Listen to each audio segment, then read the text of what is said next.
I started my blog in 2009. I'd been blogging for the Oxford Times while I was pregnant with my son. And about 6 months after he was born, I decided that I wanted to start my own blog. And mainly because I found the most gorgeous pair of mini Crocs in Mothercare that I decided that the world needed to know about them. They shouldn't just be confined to Noah's feet. So I started a blog to show off things I'd found that I thought other mums would like as well. And then, like Monica said, I discovered that there was a blogger community, and I didn't know that existed, and there was a mum blogger community of very active women online, in forums, on social media channels, who were all talking to each other and supporting each other, and generally being very nice and very helpful. And I realised that actually women who wanted to buy products for their children weren't necessarily my first audience. My initial audience was going to be other people who were doing the same thing as me, because they were the people who were going to champion me and support me in getting my blog off the ground. So it was nice to find that community. And like Monica said again, and Sylvia said, that's kind of one of the biggest tips of blogging, is find the community that exists around the topic that you're interested in writing about. I quite quickly, once I found that community, saw an opportunity to write very observational stuff just about day-to-day life. I work in PR, and I've been writing since I was kind of 5 years old. I used to sit at the end of my parents' bed on a Sunday morning with the supplements that they didn't want, copying out articles into my notepad very neatly. And then a couple of years later, I joined the News Round Press Club and used to stalk people around the village, reporting on their whereabouts. Bearing in mind I lived in Cumnor, not really very much went on. That was my kind of early writing career. And so yeah, to get back to writing for me rather than for work purposes was a really nice opportunity. So that's really what got me going with my blog. Last year I was a keynote speaker at an event called Cyber Mummy, which was the biggest mum blogger event at the time. And I read a post called "I Was Saved by a Raisin," which was about unexpected OCD tendencies that I found myself owning once I became a parent, things like obsessive hoovering and obsessive puree making and all those things, you kind of pressures you put upon yourself when you become a new mum. And then what I found is that I was in touch with people who had had similar experiences to me and wanted to share those experiences and talk and learn from what I'd been through, and I could learn from them and that kind of thing. So whether you're blogging for a hobby or for a business, I think that's one of the biggest advantages, is being put in touch with people who are like-minded and being able to share advice and opinion and that kind of thing. Talking of events, you get opportunities to go to all sorts of interesting events, meet interesting people. I think Joe and I met originally through kind of Cyber Mummy and blogging and various other online connections. And when you become a more established blogger, you do get invited to lots of interesting events. Sometimes you get paid to go to those events, or sometimes you get nice treats when you get to those events, which is always a good perk as well. And meeting those type of people who have got something in common with you is always fantastic. You may have noticed I'm pregnant with baby number 2. It took us 2.5 years to conceive, and that was quite a difficult process. And my blog also put me in touch with other women experiencing similar things, which was fantastic. And it was, I think, for me, it was just really nice that people would email out the blue and just say, "I'm so glad to have read your blog post, and you were experiencing exactly the frustrations I'm going through." And it was really kind of heartwarming that people felt that they could email a total stranger and share stories about kind of a situation that was maybe one of the hardest things they'd ever have to go through. On a negative side, you learn that people stalk you online a little bit, whether that's friends, family, or total strangers. So on to kind of tips about blogging. If you're going to write about your personal life, then just make sure that if you talk about someone you know, that then even if you don't think they know your blog exists, they probably do, and they might well ask why you've written about them. So make sure you've got people's permission first, or make sure things you write aren't interpreted differently to you imagine they would be, or ensure that somebody couldn't be misconstrued for another totally different person, because that can be awkward. I've learned that the hard way. You may improve relationships with your family, you may damage them.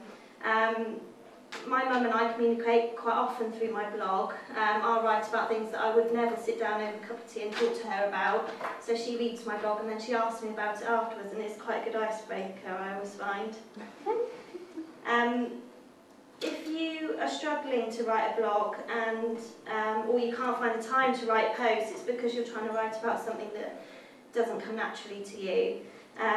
Like Monica said, the best posts are the ones that you kind of whiz off in 20 minutes, 15 minutes, that it's just in there and you write as yourself, and that kind of passion and belief in what you're writing comes across. So I say never overwrite your blog, because those are the posts that you end up either deleting or kind of you read back and don't feel that that has any value on your blog. So yeah, I'm a project manager and consultant for Obergine, and I've been working there for about 2 years now. And as a project manager, I speak to clients on a daily basis and trying to encourage them to find new ways to get involved with digital marketing. And for so many times I went to meetings and I was saying, you know, you should do social media, you should do blogging and email marketing, all these different things. But as a company, we weren't doing blogging at that point. And so although I could say all the benefits of blogging, I couldn't really back it up in terms of sort of a company perspective. And then about 5 months ago, about the same time as Jenny started, and she's over there, she's digital marketing executive at Obergine, kind of put a bit more pressure on the blogging and on the team members, and just really rallied us together and said, you know, this is a good opportunity, you can write about what you want. It doesn't always have to be about work, just what you're passionate about. And yeah, since then, well, before that, I'd started to write a couple of blogs for another networking event in Oxford called Oxford Digital. And yeah, it was about around the time I'd been to a couple of events, and then he opened up, said, you know, people could start writing blogs for the website. And I'm a music reviewer, so I've written a lot of music reviews for print, but not much for online, and I've got a personal blog, but I just tend to put up YouTube videos and write random stuff on it. So writing for online was kind of a new challenge. You have to use less words, and I'd always had the problem, you know, at uni writing too many words and then having to cut it down rather than thinking of more words. So that was kind of a new challenge. And then yeah, when I first started writing for Oxford Digital, I was thinking, you know, what should I write about? And one of my first posts was about me leaving Facebook about a year ago. And yeah, I was just thinking, so everyone kept asking me, why have you left Facebook? And I didn't really have a succinct sort of argument for it, or like why I'd done it, but I felt like there must be reasons rather than just me randomly one day waking up and thinking I don't want to be part of that anymore. So I kind of thought about it, and then I thought, oh, I'll write a blog about it, and then that would challenge me to think about why I've done it, and will stir up sort of some conversation around it. And that's like still probably the most popular blog on Oxford Digital, and I think it was just because it was really personal, and it was something I was passionate about, and that came across in the blog. And like Catherine was saying, you kind of have to have a thick skin, because one of the first comments was like, oh, you know, why do you have such a problem about, you know, people knowing what you're doing all the time on Facebook? And, you know, it's kind of, you're bearing your soul, you're kind of saying your insecurities, what you find difficult, and you've got to have a thick skin, but, you know, not for that to put you off, you know, sharing kind of those things, because it's, you know, those things are tended to be the most popular thing, because, you know, people respond to that vulnerability, like you were saying also. But from a business perspective, the main reason we started to do blogging was because of content marketing, which is in a way that like a new buzzword, but to do with really optimising search engine results. And we found, as a company, since May, our website traffic has increased by about 14%. And it's interesting, Catherine mentioned about guest blogging, because it's still relatively low from the Obergine blog because it's not integrated within our website yet, although that's in production. But we have been involved in some guest blogging, like I said, at Oxford Digital. We've had quite a few posts on e-consultancy, which is kind of an industry standard website. And out of that 14%, 8% from e-consultancy, 2% from our own blog, 3% from Oxford Digital, and 1% from Creative Blog, which is where we posted an infographic about the Paralympics. And in a relatively short amount of time, the website traffic's come up, and then because of having posts on things like e-consultancy, which are reputable sources, inevitably that will affect our search engine rankings.